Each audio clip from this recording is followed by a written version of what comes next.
एक बुजुर्ग ने हजरत पीर पठान रहमतुल्लाह अलैह बड़े वड्डे अल्लाह दे वली गुजरे ने। एक दफा एक बंदा बड़ी दूर तो आप नूं मिलन वास्ते आया। जो पहुंचा उत्थे ते असर की नमाज का टाइम होया सी।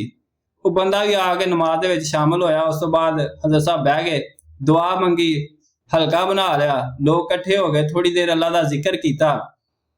तो उस तो बाद वो बंदे ते नजर पई। आपने उन्होंने अपने कोल बुलाया, बड़ी शफकत नाल पेश आए। अपने खादम नूं कहा कि इन्हां नूं खाना खवाओ। उन्होंने खाना खुना खवाया तो वह जान लगा, कहता हजरत साहब मैं बड़ी दूर तो आपकी जियारत वास्ते आया वहाँ, कोई मैनू नसीहत फरमा दो। आपने फरमाया कि तेरे वास्ते नसीहत यही है कि हमेशा अल्लाह ताला नूं अपने तो वड्डा समझी, कदी भी अल्लाह ताला नूं अपने तो छोटा ना समझी। ते अगर ये ना कर सकिया तो कम अज कम अल्लाह नूं अपने दा बराबर दा समझी। बंदा बड़ा हैरान होया, खैर चुप करके चला गया, जाके रोटी शोटी खाधी। उस तो बाद दोबारा फिर मगरब की नमाज का टाइम हो गया, फिर आ गया, आके फिर दुआ मंगी तो फिर आंदा कि हजरत जी कोई नसीहत फरमा दो। आपने फिर वही नसीहत फरमाई। खैर चला गया, शाह दी नमाज पढ़ी, फिर वही गल रिपीट की ते वही जवाब मिलिया, सौ गया। सुबह हुई, फजर की नमाज अदा की। उस तो बाद मेहमान खाने आ गया जिथे ठहरिया सी। कुछ देर गुजरी तो एक खादम उन्होंने वास्ते नाश्ता लैके आया। नाश्ते दे विच 2 ट्रेवां लैके आया। एक ट्रे दे विच दही सी, पराठे सन, मक्खन सी, आंडा सी ते बड़ियां अच्छियां अच्छियां चीज़ां जिहड़ियां नाश्ते दे विच हुंदियां सारियां रखियां होईयां सन। एक ट्रे जिहड़ी सी ना उहदे विच ओह जिहड़ा राती लंगर कीता सी ना उहदे चों जिहड़ी दाल वधी सी ओह दाल सी ते ओही सुक्कियां रोटियां सन। बंदा उठिया ते देखिया जिहड़ी ट्रे दे विच मक्खन सी, पराठे सन, दही वगैरह सी, उहदे तो उन्हें नाश्ता करना शुरू कर दिता। कुछ देर गुजरी, दरवाजे ते दस्तक हुई, उन्हें आवाज़ दी कि कौन है। ते अगों जवाब मिलिया कि यार मैं मंगन वाला वां, 2 दिन हो गए ने कोई शै नहीं खाधी, भुखा वां, ते मेहरबानी कर कोई चीज़ मैनूं खाण वास्ते दे दे।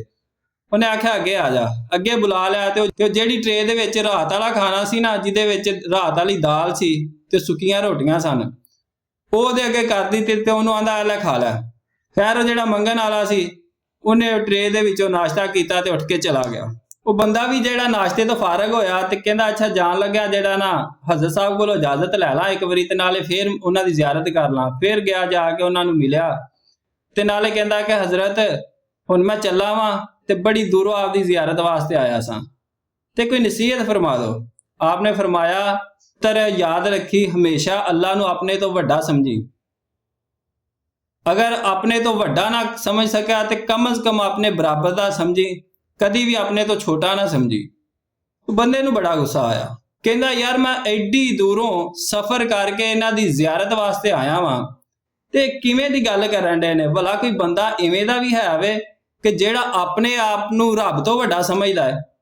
खैर उहदे कोल रिहा ना गया, बोल पिया, कहंदा हजरत मैं तुहानूं बड़ा वड्डा अल्लाह दा वली समझदा सां ते मैं बड़ी दूरों सफर करके तुहाडी जियारत वास्ते आया सां, लेकिन तुसीं कल दे मैनूं इक्को ही नसीहत करी जा रहे हो। मैनूं दसो कोई बंदा दुनिया दे विच ऐसा है वे कि जिहड़ा अपने आप नूं रब तो भी वड्डा समझदा है। ते आप जलाल दे विच आ गए। आपने फरमाया ओ नादान, अगर तू अपने रब नूं अपने तो वड्डा समझदा हुंदा ते उह सुबह जिहड़ा तेरे कोल मंगण वाला आया सी ਉਹਨੂੰ तू ਉਹ ट्रे ਦਿੰਦਾ ਜਿਹਦੇ ਵਿੱਚ तू आप नाश्ता कर रहा सैं।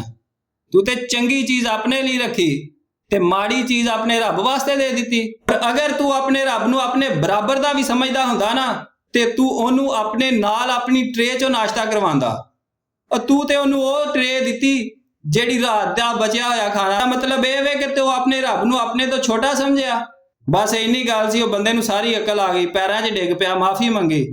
खैर आपने ਉਹਨੂੰ चुक्या तो फिर आपने वही दोबारा नसीहत की थी कि ऐ बेटा हमेशा अल्लाह ताला नूं अपने तो वड्डा समझी, कदी भी अपने रब नूं अपने तो छोटा ना समझी। ते अगर ये ना हो सकिया तो फिर कम अज कम अपने रब नूं अपने बराबर दा जरूर समझी। नाज़रीन अगर अज असीं वेखीए ना साडी भी यही हालत है। अगर कोई बंदा रब दे नां ते साडे कोल मंगदा है ना ते असीं वेखण लग पैंदे आ कि जेब दे विच जिहड़ा सारिआं तो छोटा नोट है ना वो असीं रब वास्ते दिंदे आ। और अगर वही मंगण वाला किसी केले वाली रेहड़ी ते या फ्रूट वाली रेहड़ी ते जांदा है ना तो वेखदा जिहड़ा सारिआं तो गलिया केला ते सारिआं तो खराब केले हुंदे ने ना वो उन्होंने मंगण वाले वास्ते रखे हुंदे ने। किसी एक बंदे ते तनकीद नहीं मैं कर रहा, बल्कि मैं एक हकीकत बयान कर रहा वां कि जिहड़ी साडी हालत है। ਅੱਲਾਹ ਪਾਕ ਸਾਨੂੰ ਸਮਝਣ ਦੀ ਤੌਫੀਕ ਦੇ। ਆਮੀਨ ਸੁਮਾ ਆਮੀਨ।